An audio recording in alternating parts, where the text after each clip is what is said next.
ओम नमः शिवाय। हर हर महादेव। जय शिव शंभू। हार्दिक स्वागत है आप सभी का फिर से एक बार हमारे चैनल एस्ट्रो ओम पर। दोस्तों, यह सारे उपाय पंडित प्रदीप मिश्रा जी की कथा से सुनकर सूचित किए जा रहे हैं, इसलिए वीडियो को अंत तक जरूर देखें और ध्यान से सुने। आप सबको पता है, सावन का बहुत प्यारा महीना चल रहा है और मेरे देव आदि देव महादेव जी की कृपा सदैव आप पर लोगों पर यूं ही बनी रहे। आपकी सारी मनोकामनाएं सावन में पूरी जरूर हो, यही मैं महादेव जी से प्रार्थना करता हूँ। अगर आप उपाय कर कर के थक चुके हैं, काफी सारे उपाय कर लिए, लेकिन फिर भी आपकी कोई मनोकामना है जो पूरी नहीं हो रही है, तो मात्र आपको छोटा सा उपाय करना है। 7 चावल के दानों वाला उपाय है। बहुत ही अचूक उपाय है। पूज्य गुरु जी की कथा से सुनकर के और समझ करके पूरे उपाय को बड़े ही विस्तार से बताऊंगा, परंतु उससे पहले आप सबसे छोटी सी गुजारिश करूंगा कि जो लोग पहली बार आए हैं, चैनल को सब्सक्राइब जरूर करना और वीडियो को लाइक करके महादेव जी का कोई सा भी प्यारा नाम कमेंट बॉक्स में लिखना मत भूलिएगा, ठीक है ना। आप सबको पता है, पूज्य गुरु जी हमेशा अपनी कथाओं में कोई ना कोई उपाय बताते रहते हैं। ये वाला जो उपाय बताया है, शिव महापुराण और साथ ही साथ पुराण और विष्णु पुराण के साथ ही लिंग पुराण में भी इस उपाय का वर्णन किया गया है। ठीक है, जो भी कामना होगी पूरी जरूर होगी। इस पूरे वीडियो के अंदर हम लोग 3 महा उपायों के बारे में बात करेंगे, जो कि न सिर्फ आपकी मनोकामनाओं की पूर्ति करेगा, आपके घर में अगर धन संपदा वैभव की बहुत ज्यादा कमी है उसकी भी पूर्ति जरूर करेगा।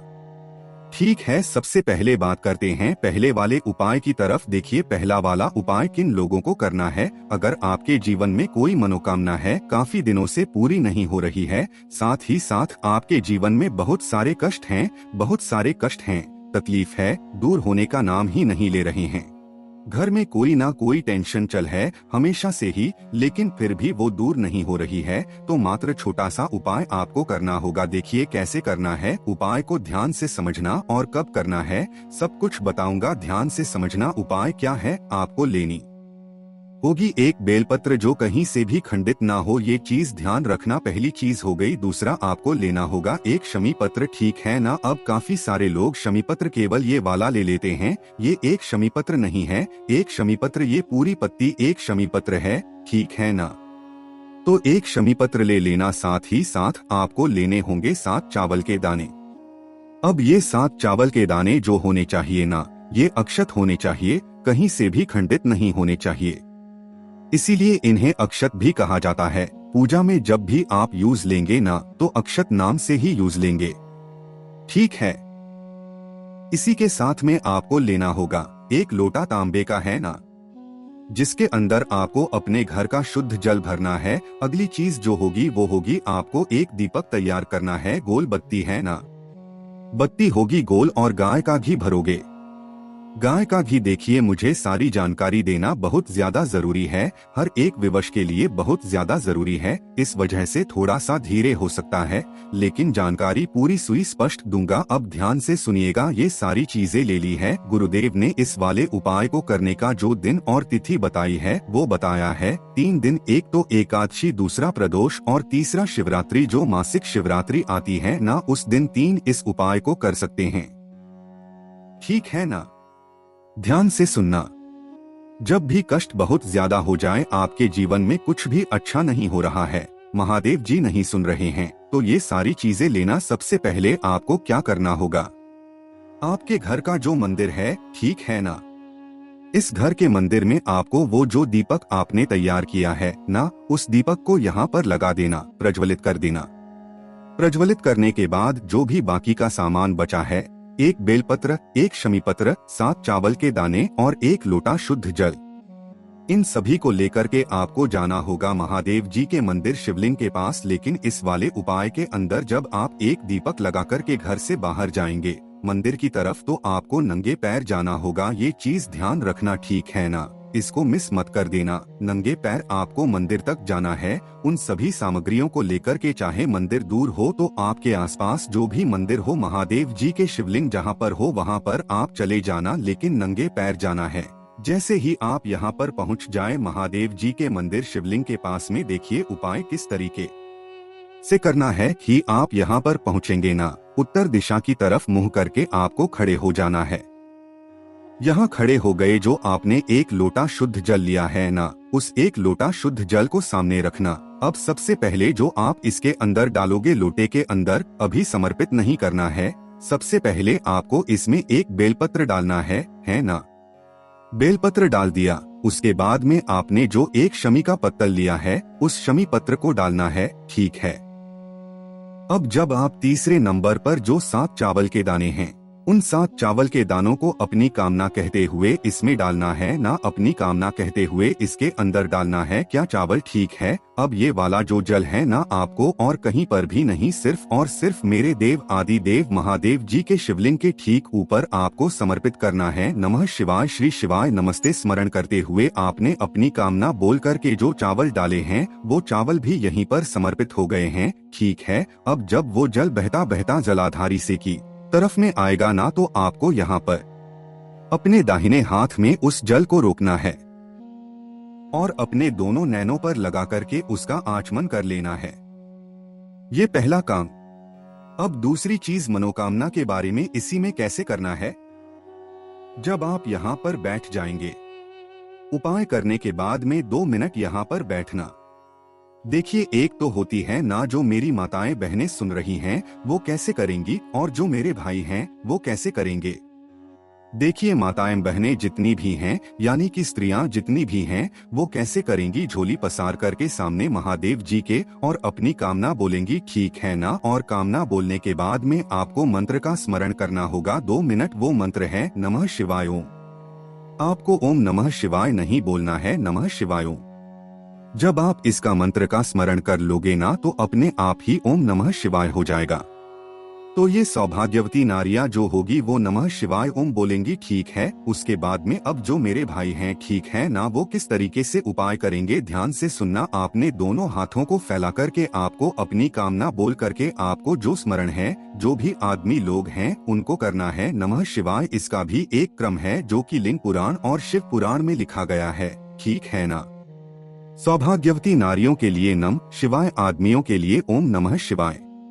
आपकी जो भी कामना होगी बहुत जल्दी पूरी जरूर होगी। जब भी कभी कोई प्रदोष, शिवरात्रि या एकादशी याद है, इस उपाय को करने से मत झुकिएगा। आगे बात करते हैं दूसरे वाले उपाय की तरफ। दूसरे वाले उपाय किन लोगों के लिए है? सबसे पहले तो वो चीज ध्यान से सुन लो जिनके घर में धन संपदा की बहुत ज्यादा कमी है। क्या? धन संपदा की बहुत ज्यादा कमी है, व्यापार अच्छे से नहीं चल रहा है, धन कहीं से आ ही नहीं रहा है, माता लक्ष्मी जी का आपके घर में वास नहीं है, या घर में पैसा आ ही नहीं रहा है, कारोबार अच्छा नहीं चल रहा है, ये वाला उपाय कर लेना, ठीक है ना। इसके लिए भी वही 3 दिन फिक्स है, एकादशी, प्रदोष और साथ ही साथ शिवरात्रि, ठीक है ना। और अगर आप इसके अलावा कोई और किसी और दिन उपाय करना चाहते हैं, तो आप इस वाले उपाय को सावन के सोमवार में भी कर सकते हैं। ध्यान से सुनना।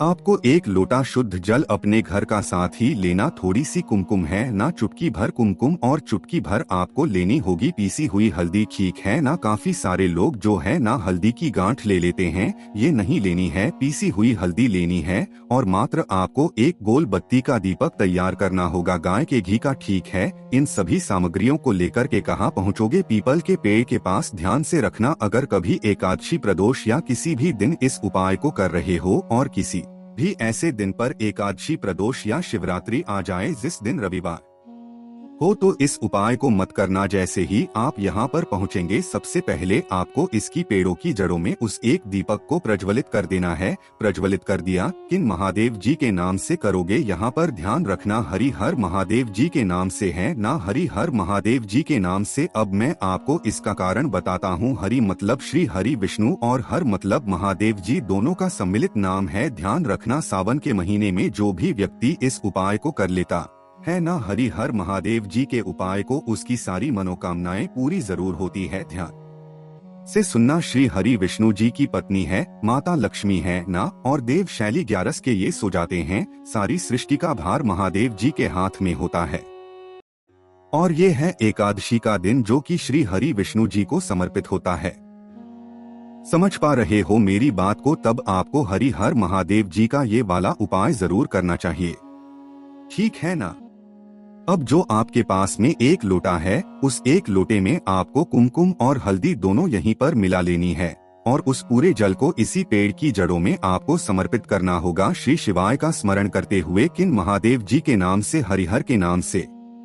2 मिनट यहाँ पर खड़े होकर के अपनी कामना बोलना, अपना नाम और गोत्र बोल करके कि मेरे घर में पैसा नहीं टिकता है, धन नहीं आ रहा है, व्यापार अच्छे से नहीं चल रहा है, नौकरी में तरक्की नहीं हो रही है, काफी सारी समस्या है, बहुत सारी समस्या है। ये वाला उपाय करना, ठीक है। और फिर उसके बाद में आपको यहीं से थोड़ी सी मिट्टी उठानी है और उस मिट्टी को उठा करके आपको अपने घर पर लेकर के आ जानी है और घर के कोनों कोनों में उस मिट्टी को छिड़क देना। इससे क्या होगा? माता लक्ष्मी जी का वास आपके घर में होने लगेगा। ये हो गया दूसरा उपाय। अब बात कर लेते हैं तीसरे वाले उपाय की तरफ। तीसरा वाला जो उपाय है, ये है आपकी किसके लिए? मनोकामना पूर्ति के लिए। पहला उपाय आपके सारे कष्टों को, तकलीफों को दूर करेगा। दूसरा धन की कमी को दूर करेगा। तीसरी मनोकामना आपकी पूर्ति होगी।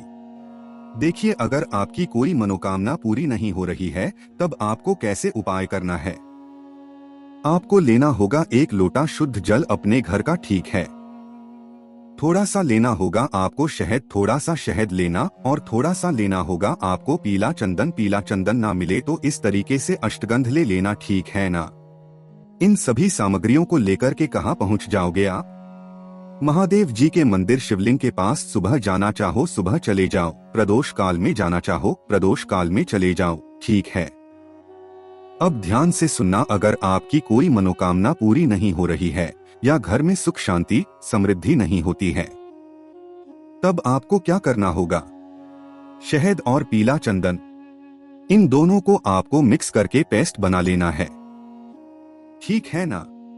और पेस्ट बना करके आपको यहाँ पर ये जो माता अशोक सुंदरी का स्थान है ना, पर अच्छे से लेपन करना है, अपनी मनोकामना कहते हुए कि मेरी ये मनोकामना है, महादेव जी प्लीज इसे पूर्ण कीजिए। माता से गुजारिश करेंगे कि वो महादेव जी से कहें और आपकी सारी मनोकामनाएं पूरी करें। आप सबको पता है, माता अशोक सुंदरी मैया जो है वो महादेव जी की सबसे छोटी सबसे प्यारी पुत्री है। जब एक बच्चा जिद करता है तो उसकी सारी मनोकामनाएं पूरी करी जाती है, ठीक है ना। और ऊपर से एक लोटा शुद्ध जल उत्तर दिशा की तरफ मुँह करके आपको खड़े होकर के महादेव जी के ऊपर समर्पित कर देना है। ओम नमः शिवाय, श्री शिवाय नमस्ते करते हुए जब आप ये जल समर्पित कर देंगे, ये जो जल है बहता बहता जलाधारी से नीचे की तरफ आएगा, ठीक है ना। तो आपको ये थोड़ा सा जल जो है ना, इसी वाले लोटे में आपको थोड़ा सा एकत्रित कर लेना है। एकत्रित करने के बाद में इसको अलग साइड में रख देना और ये जो माता अशोक सुंदरी के स्थान पर जो आपने शहद और क्या लगाया है,